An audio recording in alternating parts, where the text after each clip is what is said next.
ยะสัพพยุตตาธัมมาวิปากาธัมมาวิปากาธัมมาธัมมาเนววิปากานาวิปากาธัมมาธัมมาอุปาทินุปา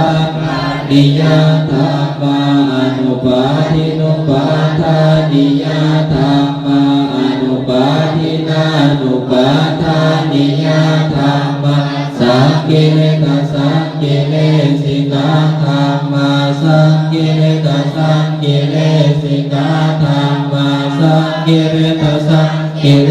สิกาธัมมาสังวิตกสวิจาราธัมมาอาวิตกวิจารามตาธัมมาอาวิตกวิจาราธัมมาปิติสหกตาธัมมาสุขากตาธัมมาอุเบกขาสหกตาธัมมารสเนนะปะหาตาภาธัมมาภาวนายะปะหาตาภาธัมมาเนวะนันทภาวนายะปะหาตาภาธัมมารสเนนะปะหาตาภาเหตุกาธัมมาภาวนายะปะหาตาภาเหตุกาธัมมาเนวะดัสเนภาวนายะปะหาตาภาเหตุกาธัมมาอาจยกามิโน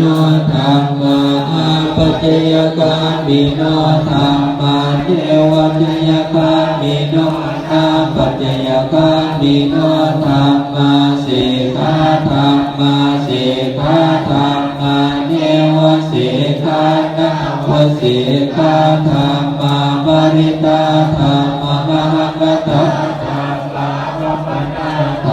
าปริตารัมนาธัมมามหัคตารัมนาธัมมาปมานารัมนาธัมมาหินาธัมมามัชฌิมาธัมเนี่ย